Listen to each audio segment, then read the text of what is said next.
2세기 교부가 있습니다. 교부, 믿음의 교부 중에 터툴리안이라는 분이 계시는데요. 이 터툴리안이 이런 이야기를 합니다.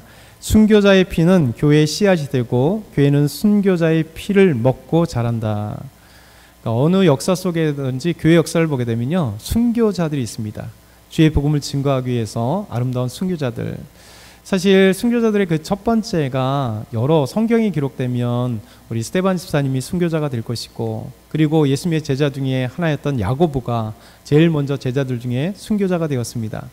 그리고 성경에 나오지 않지만 전승들에 의하면 12제자 중에서 가룟 유다 빼고 나머지 12제자들이 다, 요한 빼고, 사도 요한은 가장 오래 살았지만 나머지 제자들은 다 목배임을 당하거나 죽임을 당하는 순교를 당한 제자들입니다. 12제자들이 그렇게 순교를 당했어요. 그 이유가 뭐냐면 예수님을 따르기 때문에, 더 나아가서 예수 그리스도의 십자가의 복음을 증거했던 이유 때문에 베드로도 십자가에 거꾸로 달려서 목이 잘라 죽는 순교를 당했고요. 그 나머지 모든 제자들이 바로 순교를 당하는 놀라운 역사가 일어났습니다. 근데 놀랍게도요, 하나님의 이 순교의 피, 복음을 증거하는 사람들의 이 순교의 피를 헛되이지 않게 하세요. 반드시 그 열매를 이루게 하십니다. 그래서 한 영혼들을 구원하는 놀라운 하나님의 기적과 같은 역사가 일어났어요. 어제 우린 가을에 떠나는 비전 여행을 통해서 이 땅에 주의 복음을 증거한 선교사님들의 이야기들을 반복해서 계속 가는 곳마다 들으면서, 야, 하나님께서 이렇게 역사하셨을까? 저 하나님께서 이렇게 그 젊은 이 대학을 졸업한 젊은 청년들이잖아요. 사실 24살, 25, 26살밖에 되지 않는 대부분의 선교사들이 젊은 나이에 20대에 선교에 헌신해서 이 조선이란 땅, 당시에 나라에도 없는 땅, 들어보지도 않았던 땅, 이 땅을 향하여 그들이 선교 헌신하고 이 땅을 향한 거예요. 그리고 오랜 배를 타고 이 땅에 와서 주의 복음을 증거하면서 정말 이 나라의 민족을 정말 깨우고 이 나라의 민족에 빛을 준 거죠. 선교사님들이 교육사업에 모든 헌신해서 우리나라에 이렇게 아름다운 대학들과 중학교, 고등학교, 모든 학교들이 선교사들에 의해서 1880년 후반, 그리고 이 일제강점기 때까지도 엄청난 놀란 교육사학의 역사가 일어난 겁니다. 그리고 병원들이 다 선교사님들을 통해서 생겨난 것이고요. 그리고 복음을 통해서 교회가 아름답게 믿음 안에서 이렇게 세워나가는 것들이 바로 모두 다 복음의 씨앗이고 또 순교자들의 피의 씨앗입니다.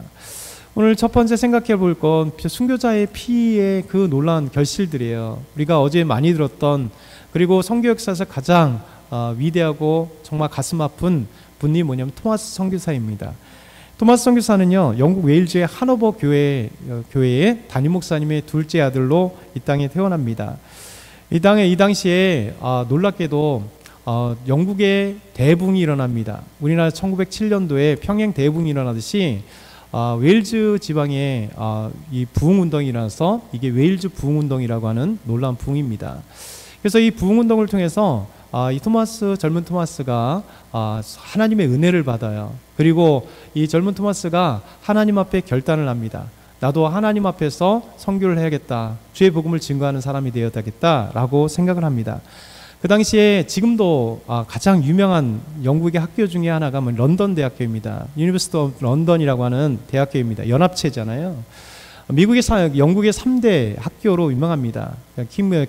캠브리지하고 옥스퍼드하고 늦게 1800년대에 세워졌지만 이 런던 대학교는 7개의, 지금은 12개의 칼리지로 되어 있는데요. 이 연합체 칼리지가 대학이 바로 런던 대학교예요. 런던 대학교의 뉴 칼리지가 신학을 가리키는 대학입니다.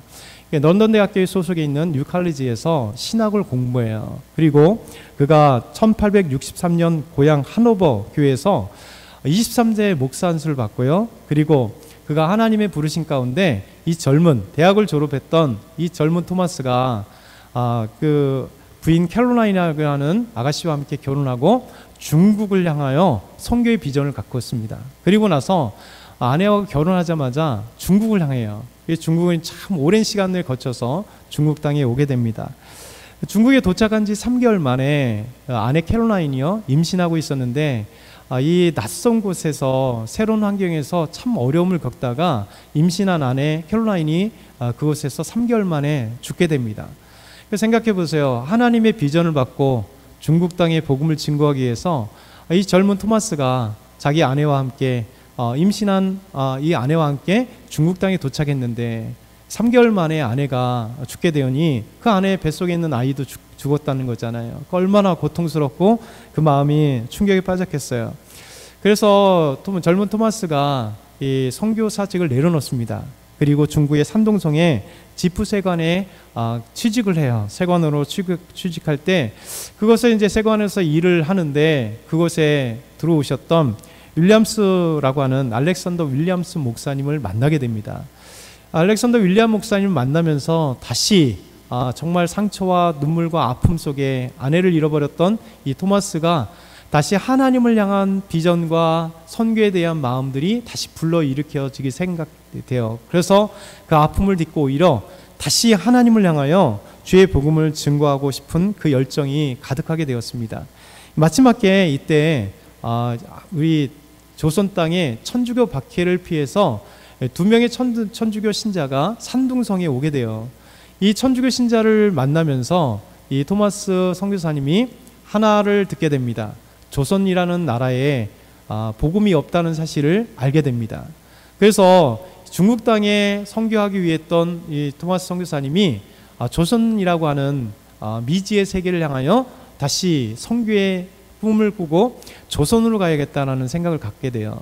그리고 이제 조선말을 준비하고 그리고 조선에 복음이 없으며 성경이 없다는 사실을 알게 되면서 이 토마스 선교사님이 이제 그 성경을 가지고 그리고 조선 땅을 향하여 가기를 원했습니다.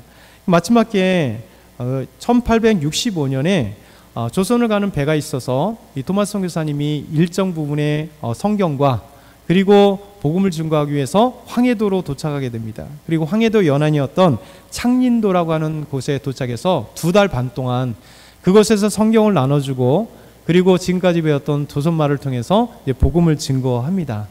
그리고 나서 잠깐 다시 중국으로 돌아가게 되고 중국에서 다시 하나님 앞에 기도하면서 이 조선 땅에 주의 복음을 증거하고 성경을 전해줘야겠다라는 마음을 갖고 이제 준비 작업을 시작합니다. 마지막에 1년이 정도 지난 뒤에 미국 제너럴 셔먼호가 조선 땅에 들어간다는 소식을 듣게 돼요. 미국의 상선이었던 제너럴 셔먼호가 조선 땅에 다시 들어간다는 사실을 듣고 그가 1866년 7월에 토마스 선교사가 이 상선의 통역 겸 안내자로 한번 가봤으니까 안내자로 승선해서 이제 그들을 제너럴 셔먼을 타고 이제 함께 가는 겁니다. 그때 지금 이제 그 흥선대원군이 이제 세국 전쟁이 갑자기 또 강해진 그 시점이었기 때문에 제너럴 셔먼호가 이제 대동강에 들어서고 들어갈 때 이 소식이 이제 관하에 들게 됩니다. 그리고 나서 이 평양 가명 문정관들이 우리나라는 외국인과의 무역이 국법으로 금지되었기 때문에 들어오지 말라 이렇게 선포합니다. 그런 과정 속에서 이제 왔다 갔다 제너럴 셔먼호가 갑자기 들어온 건 아니고 그 대동강에서 조금 정박해서 그 과정이 있다가 결론적으로는 결국 전쟁이 일어나게 되는 거죠. 이 관원들과 제너럴 셔먼에 있는 사람들과 포가 왔다 갔다 하고 조총이 왔다 갔다 하고 그런 과정에서 평양 감사 박규식이 계속 그 제너럴 셔먼을 공격하라 했을 때 그래서 이제 조선 군관들이 계속해서 그걸 쏘고 포를 쏘고 하면서 제너럴 셔먼호가 이제 불이 나고 그곳에 있었던 많은 사람들이 이제 대동강에 뛰어내렸습니다. 그래서 밖으로 그 물에서 죽은 사람도 있고 밖으로 헤엄쳐 나왔을 때 또 군관들에 의해서 죽임을 당했습니다. 거기에 타고 있었던 토마스 선교사님도 마찬가지로 자기의 온 힘을 다해서 대동강에 뛰어들었을 때 자기가 조선 땅에 가져와서 전하고자 했던 성경의 일부를 품에 안고 겨우겨우 강변에 도착했습니다. 그래서 강변에 도착했을 때 그곳에 한 사람을 만나게 됩니다. 군졸들이 많은 중에 한 군졸 박춘건이라고 하는 군졸을 만나게 되고 이 박춘건과 뿐만 아니라 토마스 선교사님이 마지막으로 가져왔던 이 성경을 밖에다 놓고 사람들에게 성경을 가지시라고 예수님 믿으라고 할 그런 순간에 박춘건에 의해서 토마스 선교사님이 칼에 배임을 당하며 순교를 하게 됩니다. 그의 나이가 27살이었어요.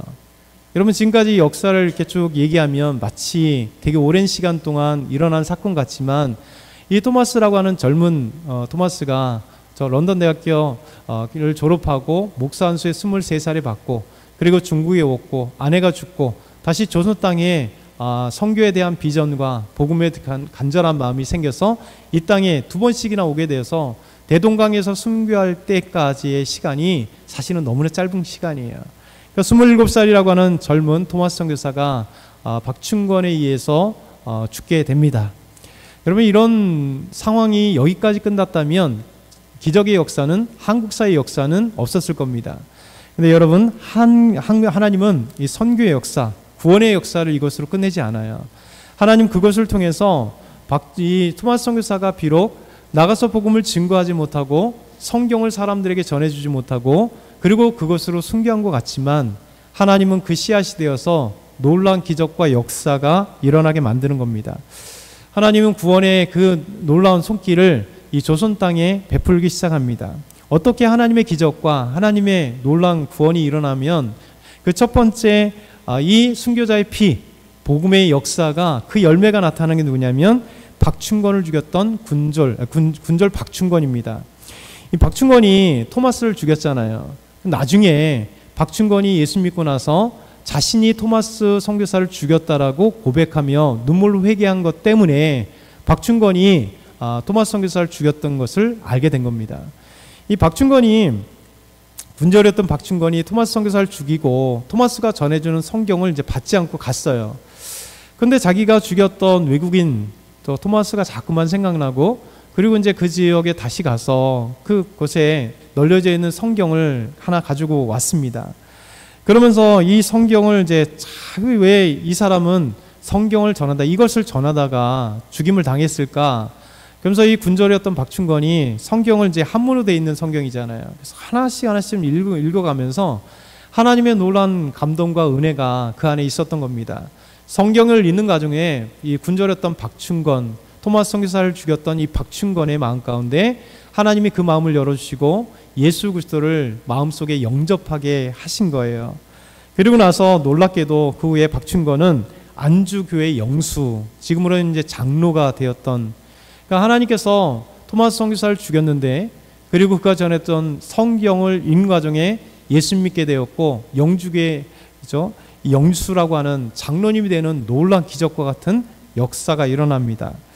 두 번째 선교의 열매는 영문 주사 박영식이라는 분이에요. 토마스 선교사가 죽인 그 자리에 13살짜리 최치량이라는 아이가 그것을 보다가 그것에 전해진 책을 발견하게 됩니다. 여러분 지금 책은 아무것도 아니지만 지금 1800년대예요. 종이책은 쉽게 구할 수 있는 책이 아닙니다. 너무나 귀하게 쓰임받는 책이에요. 그래서 세 권의 책을 최치량이 이 어린 13살짜리 애가 이제 그것을 들고 갔다가 관아에 있는 영문 주사 박영식에게 갖다 줍니다. 이 박영식이 책을 받았는데 당시 귀하니까 자기가 가지고 있는 책은 읽어야 되고 그 책을 보니까 좋은 한지로 돼 있잖아요. 그래서 이 성경을 갖다 뜯어가지고 벽지로 사용했습니다. 옛날에 우리나라 잘 기억하시면 여기 세대가 벽지가 신문으로 한 벽지 세대를 경험하신 분들이 있을 거예요. 저희도 벽지 없어서 신문으로 막 바르고 갈 때가 있었어요. 그 뒤에 뭐 좋은 벽지들이 많이 나왔지만 여러분 너무나 좋은 벽지가 되는 거예요.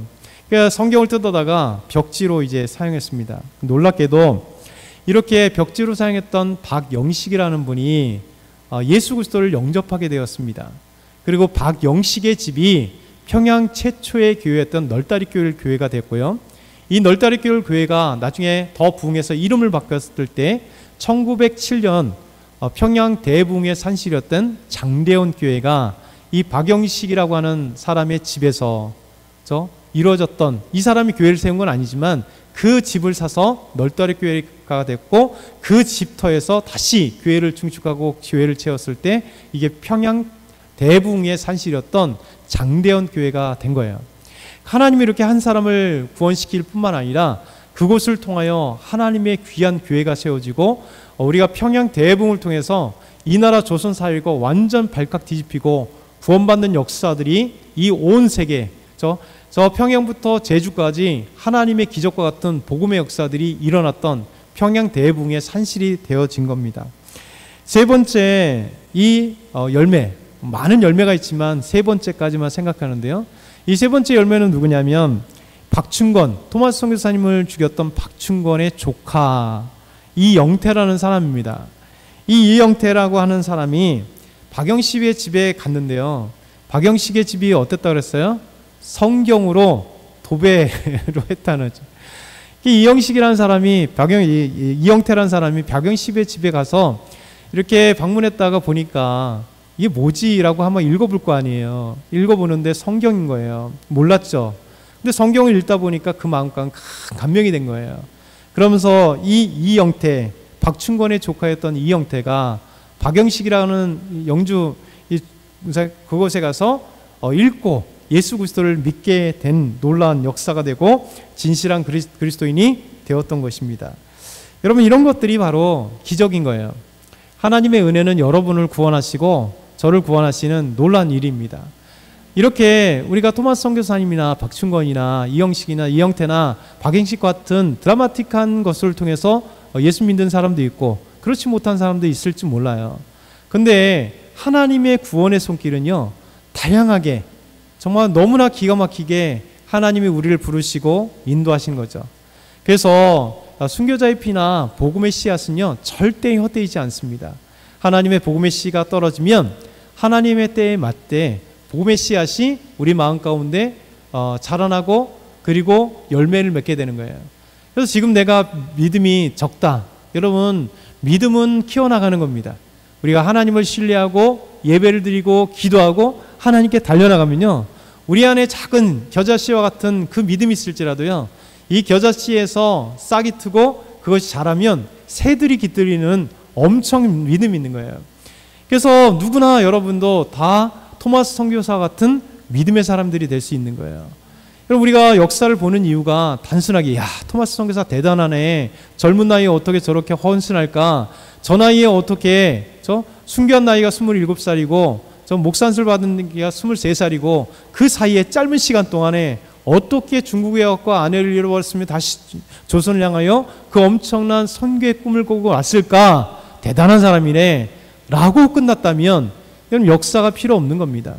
역사는 더더구나 기독교 역사, 믿음의 역사는요, 이 역사를 통해 하나님이 내가 크리스찬이 되기 위해서, 내가 하나님의 토마스가 되기 위해서, 내가 박충건이 되기 위해서, 내가 이영태가 되기 위해서, 내가 박영식이 되기 위해서 하나님이 보여주시는 거예요.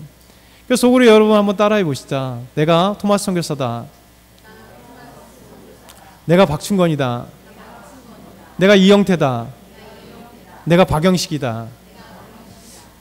이렇게 생각하고 하나님 기도하는 사람에게요, 놀라운 역사가 일어나는 겁니다. 우리 하나님은 이렇게 놀라운 기적과 같은 역사로 이 땅에 토마스 선교사를 보내주신 거고요. 이 토마스 선교사님의 그 순교와 성경을 던지는 그곳, 그때는 아무것도 아닌 것 같았었는데 하나님이 열매들을 맺게 하셔서 평양의 놀라운 붕의 역사가, 교회가 움직이고 예수 믿는 놀라운 역사들이 막 마구잡이로 일어나는, 정말 하나님의 기적을 이루는 세계 4대 부흥의 산실이었던 평양 대부흥의 역사가 일어나는 거예요. 우리 하나님은, 우리가 어제 승동교회를 방문했습니다. 이 승동교회 한다면 어제 들으셨겠지만 백정교회라고 하는 이름으로, 별명으로 된 승동교회입니다. 이 승동교회는 한 가지 놀라운 역사적인 의미를 갖고 있잖아요. 놀라운 이야기를 갖고 있습니다. 이 승동교회 안에 백정이라고 하는 한 인물이 중요합니다. 다른 여러 인물도 중요하지만 백정이라는 인물, 이 사람은 백정으로 태어난 사람입니다. 백정은 당시에 인도의 불가촉 천민, 접촉하지 말아야 될 그런 사람과 같은 그런 취급을 당하는 사람이 백정이었어요. 조선시대는요, 500년 역사에 백정이 가장 낮은, 천민 중에 가장 낮은 사람입니다. 그래서 백정은 태어나면서 백정이고 죽을 때까지 백정이고, 백정의 아들은 당연히, 백정의 자식들은 또 백정이고, 백정의 굴레에서 벗어날 수 없는 거예요. 조선시대는요, 백정들은요, 망건을 할 수가 없었습니다. 결혼해도 상투를 틀을 수가 없었습니다. 그런 상투를 틀지 못한다는 건 뭐냐면, 결혼을 했어도 애기라는 거예요. 아이들이라는 거예요. 성인으로 인정받지 못하는 거예요. 여러분, 결혼하면 상투를 틀잖아요. 근데 백정들은 사람 취급을 받지 못했기 때문에 당시에도 천민 중에 제일 천민, 그래서 결혼을 해도 항상 아이 취급받는, 왜 상투를 못했기 때문에 그렇게 취급받는 사람들이 백정입니다. 이 백정 중에 박성춘이라고 하는 사람이 태어나게 됩니다. 1862년 종로 곤작골에서 백정의 아들로 태어났던 백정이었던 박성춘. 그래서 그는 백정으로 태어나면서 또 백정이었던 백정의 딸과 함께 결혼하게 되죠. 백정들은 백정과 결혼할 수밖에 없는 거예요. 왜냐하면 천민들 중에도 백정과 결혼한다는 것은 진짜 정말 이 모욕이기 때문에 대부분 사람들은 백정과 백정이 또 결혼할 수밖에 없는 그런 굴레에 있었던 것입니다. 근데 놀랍게도요, 백정 박성춘은 마음에 이런 소망을 가졌습니다. 비록 현실은 그렇지만 내 아들만큼은 백정의 굴레에서 벗어났으면 좋겠다라고 하는 그 마음을, 소망을 가지고 있었습니다. 여러분, 누가 그런 소망을 가지겠어요? 태어나면 백정이라는 출신, 평생 굴레에서 거둘 수 없는 수많은 사람들에게 인간 취급받지 못했던 그런 사회 속에, 그런 관계 속에 있었는데, 이 박성춘이라는 백정은요, 그 마음 가운데 자기 아내도 백정 딸이었고, 그리고 백정이 서로 결혼했음에도 불구하고 박봉출이라고 하는 아이를 낳았는데, 이 아이들을 향해서 이 아이만큼은 절대 백정의 서름을 주면 안 되겠다라는 마음을 갖고 있었습니다. 그때 놀랍게도 그때 지금은 롯데 호텔 자리에 곤단골 예수교 학당이라는 이 학당을 세운 사람이 있습니다. 미국의 북장로 교회 선교사였던 사무엘 무어 선교사님이 이 땅에 오셔서 곤단골에서 곤단골 학당이라고 하는 곳에 이렇게 세웠어요. 그러면서 이분이 교회를 세울 뿐만 아니라 곤단골 학당이라고 하는 이곳을 1893년에 세웠는데요. 당시에는 서양 사람을 거의 못 봤잖아요. 그리고 서양 귀신이라고 얘기했잖아요. 그러니까 서양 선교사님들이 오는 것 자체도 거부하고, 그리고 세운 학교도 되게 거부했는데요. 용감하게 백정 출신이, 백정이었던 박성춘이라고 하는 사람이 어떤 꿈을 가졌다고요? 내 아들만큼은 백정이란 이 천민의 이 굴레를 벗어나야겠다는 마음을 가졌어요. 그러면서 이 백정 출신, 백정이었던 박성춘이요, 무어 선교사가 설립했던 곤단골 학당이라고 하는 곳에 서양 교육을 하고 한다는 그곳에 과감없이 용감하게, 여러분, 자기는 뭐 손해볼 게 없는 거예요. 자기는 천민 중에 천민이기 때문에 사람들이 서양 귀신이다, 아니면 사람들이 저 선교사를 무죄해도 상관없습니다. 만약에 내 아들이 서양 학문을 배워서 이 백정에서 굴레에서 벗어날 수 있다면, 내 아들이 정말 출세할 수 있다면 이라고 하는 마음을 가지고 무어 선교사님을 찾아가게 됩니다. 그리고 아들 박봉출이라고 하는 아이를 이곳에 신승학문을 배우게 해주십시오라고 간절하게 얘기합니다.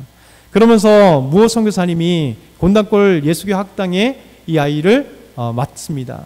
그러면서 아이를 가르치는 거죠. 사실 선교사님들이 이 학교를 세우는 이유들이 뭘까요? 첫 번째는 이 무지했던 조선 사람들을 교육함으로 깨우는 것도 있고요. 또한 이 학교들이나 아니면 병원들이 선교사님들이 치료 목적으로 정말 열악한 이 환경 속에, 의료 현실 속에서 오신 선교사님들이, 의사 선교사님들이 참 많았습니다. 치료하신 목적. 이 모든 것은 사실 복음을 증거하기 위한 그 기반이 된 것이죠. 그러면서 이곳에 이제 와서 교육을 하는 과정 속에 있었습니다. 그는 1884년 청일전쟁과 동학혁명이 함께 일어나고 대한민국이 아주 쑥대밭이 나서 많은 사람들이 이 여파로 인해서 많은 사람이 죽거나 그래서 그 과정에 이 한양에도 콜레라가 엄청나게 창궐하게 되었습니다. 당시 한양이 총 인구가 20만 명이었습니다. 근데 매일같이 콜레라로 죽고 이 한양 밖에 성무로 버려진 사람들이 매일같이 300명이 콜레라에 죽어서 밖으로 이렇게 실려나가서 성문 밖에 버려지는 거예요. 그러면서 이 박성춘이라고 하는 백정도 콜레라에 걸리게 된 겁니다. 콜레라 걸리니까 이제 박성춘이 무당을 불러서 구술한 거예요. 그런데도 안 되잖아요. 죽게 된 상황이었습니다. 근데 놀랍게도 청천벽력과 같은 일이 벌어진 겁니다. 정말 패러다임 시프트가 일어난 거예요. 그래서 어떤 일이 벌어졌냐면 무어 선교사님이 백정 지배. 그럼 당시에는 마을의 백정이 살면 마을 한 구퉁이에서 살아 있습니다. 마을에서 인정하지 않았기 때문에 저 살거나 아니면 대부분의 사람들은 백정 마을이 따로 있었어요. 그러면 TV를 보게 되면 백정들이 사람들과 섞여 살지 못하고 백정 마을이 따로 있어서 백정 마을에 가는 사람들은요, 양반은 갈 수 없습니다. 안 갑니다. 보통 상민들도 잘 안 갑니다. 백정이 그렇게 소외된 사람들인데, 놀랍게도 곤달골 이게 예수교 학당에 창시했던 이 무호 선교사님이 박성춘이라고 하는 백정이 콜레라에 걸려서 고생한다는 소식을 들었습니다. 왜 그럴까요? 그의 아들이 지금 학당에 와서 공부하는 학생이기 때문에. 그런데 함께 온 사람이 누구냐면 에비슨 선교사님이라고 합니다. 이분은 의료 선교로 위해서 한국에 오신 분입니다. 이 에비슨 선교사님은 당시 어떤 사람이냐면 고종 황제의 주치의였어요. 그리고 제중원의 의사였습니다. 여러분, 고종 황제의 주치의가 무호 선교사님과 함께 백정 마을에 백정이었던 박성춘이 콜레라에 걸렸다고 그곳에 찾아온 거예요. 기가 막힌 일이죠. 천지가 개벽할 일입니다. 그래서 에비스 선교사님과 이 무호 선교사님이 그를 치료하고 간절하게 이렇게 돌봄을 통해서 콜레라에 걸렸던 박성춘이 드디어 치료가 된 거예요. 그래서 이 백정 박성춘이 너무나 감격한 겁니다. 사람들에게는 백정이라고 사람 취급받지 못했는데 이 고종 황제의 주치의가 아무도 양반도 제대로 치료할 수 없는 그 고종 황제의 그 주치의가 자기 백정 마을에 백정의 집에 무호 선교사님과 함께 두 분이 찾아오셔서 자기를 간호해주고 치료했다는 이 사실 때문에 이 박성춘이 너무 감격해서 주님 앞에 나오게 된 겁니다. 그리고 무호 선교사님이 개척했던 세웠던 곤단골 교회라고 하는 곳에 찾아오게 되었습니다. 지금의 승동교회죠. 이 곤단교회에 오니까 이 문제가 일어난 것입니다. 왜냐하면 당시에는요, 이 신분 사회가 철저하잖아요. 곤단교회 오니까 지금 종로예요. 종로면 이제 경복궁에 있고 창경궁이 있고 중요한 이 궁 옆에 누가 살아요?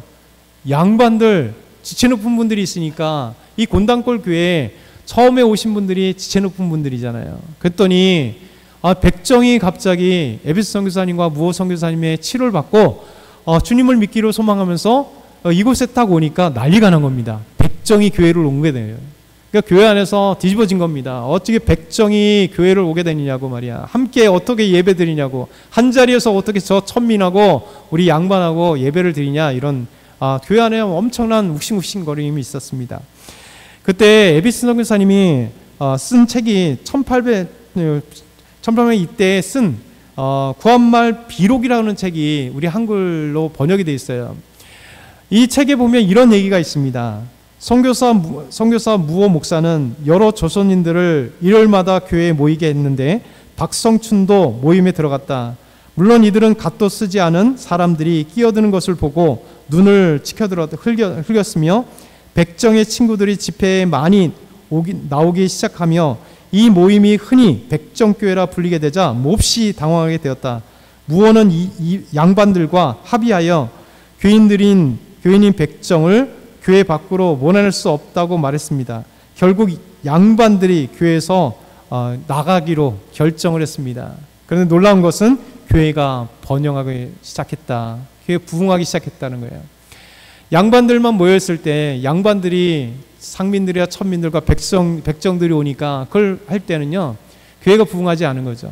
이들과 우리가 목사님과 함께 상의하고 나서, 선교사님들과 상의하고 나서 우리가 나갈 테니 이제 마음대로 하죠. 양반이 나간 거예요. 그때부터 놀랍게 이 곤단교회가 부흥의 역사가 일어났던 것이죠. 여러분, 이 박성춘이 드디어 예수 믿게 되었습니다. 그리고 놀라운 일들이 벌어진 거예요. 승동교회 초대 장로님이 바로 백정이었던 박성춘이라고 하는 분이 된 겁니다. 여러분, 백정이었던 박성춘은요, 장로가 된 지 3년이 되었을 때 이 승동교회 놀란, 곤단교회 교회가 승동교회가 됐다 그랬잖아요. 승동교회에 놀란 일이 벌어졌습니다. 승동교회에 담임 목사님으로 부임하셨던 분이 이재영이라는 목사님이십니다. 이재영 목사님은 철종의 사촌 조카입니다. 고종왕자 위에 철종의 사촌 조카. 여러분, 왕손입니다. 왕손이 이 승동교회 담임 목사로 부임했는데 백정이었던 박성춘이 여러분 이곳에 장로로 계시는 거예요. 장로된 지 3년 만에. 여러분, 기가 막힌 얘기입니다. 지금 조선시대잖아요. 구한 말이잖아요. 이때 한 곳의 왕손이었던 담임 목사님과 백정이었던 장로님이 한 교회를 섬길 수 있는 엄청난, 전 천지개벽할 만한 일이 벌어지게 된 겁니다. 그러고 나서 놀라운 일들이 아름답게 믿음으로 세워졌고요. 믿음으로 섬겼고, 이 박성춘 장로님은요, 이걸 끝나는 게 아니라, 교회에서만 장로님이 아니라 조선사회에 놀라운 일이 벌어진 거죠. 이 박성춘을 위해서 이 백정들도 갓을 쓸 수 있도록 운동을 벌입니다. 그리고 고종황제에게 얘기를 해서 결국 청원에서 그것을 받습니다. 그래서 드디어 백정들도 이제 상투를 쓰고 상투를 메고 갓을 쓸 수 있는, 그러니까 어른의 인정받는 놀라운 일이 벌어지게 된 겁니다. 그리고 1898년 3월 10일에 독립협회 주관으로요, 외세의 침탈과 이권 개입, 간신들의 전횡과 부패에 대한 비판하는 민중대회가 열리게 됩니다. 이 민중대회가 수개월 동안 열리는데요, 한양 시민 10,000명이 함께 종로에 모여서 이 외세의 침입과, 일본 침입이잖아요. 이 침입과 그리고 이 간신들의 전횡에 대한, 부패에 대한 것들에 대해서 얘기할 때요, 이 박성춘 장로, 백정이었던 이분이 이 강단의 한 강사로 나아갑니다. 그리고 이곳 만민 공동회라고 하는 이 곳에서, 관민 공동회라는 곳에서 박성춘이 1998년 10월 29일 날 이런 강사로 엄청나게 연설하게 됩니다. 나는 대한의 가장 천한 사람이고 무지 몰각합니다. 그러나 충군 애국, 그러니까 군왕에 충실하고 나라를 사랑합니다 라고 하는 충군 애국의 뜻을 대강 알고 있습니다. 나라를 이롭게 하고 인민을 편하게 하는 길은 관민이 합심한 연회에 가능하다고 생각합니다. 관민이 뭡니까? 정부 사람들과 민간인, 우리 모든 국민들이 하나, 지금도 그래야 되잖아요. 그러면서 저 햇빛을 가리는 천막에 비유하자면 한 개의 장대를 받치면 역부족이나 많은 장대를 합하면 그 힘이 심히 견고합니다. 원컨대 관민이 합심하여 우리 황제의 성덕을 보답하고 국군이 만세에 이어지게 합시다. 그러니까 백정이 이런 나라의 엄청난 일들을 감당할 수 있는, 기가 막힌 게 뭐냐면 예수 그리스도를 믿고 복음의 역사가 일어난 겁니다. 다음 장 보면 우리가 유명한 것, 이 박성춘의 아들, 이 박봉출이라고 하는 아들이잖아요. 백정의 아들이 무호 선교사님이 만들었던 곤단골 예수교 학당이라고 하는 곳에서 배우게 됐다고 그랬잖아요. 이곳에서 배우게 됐을 때 얼마나 하나님의 놀라운 역사가 일어나냐면, 이 박봉출이라고 하는, 나중에 박서양이 되는데요, 이 박봉출이라고 하는 박성춘, 이 백정의 아들이었던 이 사람이 무호 선교사님에게 배움을 통해서 계속해서 배움을 키워가면서요, 이 나라, 이 박성춘의 우리나라 최초의 서양 의사가 됩니다. 그 이름이 바로 박서양으로 이름이 바뀌는데요, 에비슨 박사의 아까 아버지를 낳게 했던 에비슨 의사 선교사님의 이 제자가 되어서 세브란스 의학교 첫 1회 졸업생, 그러니까 연대의대 첫 1회 졸업생이 되고요, 그리고 세브란스 의학교 전문학교의 첫 한국인 교수가 됩니다. 왜 첫 한국이니까요? 선교사님들이 다 교수였거든요.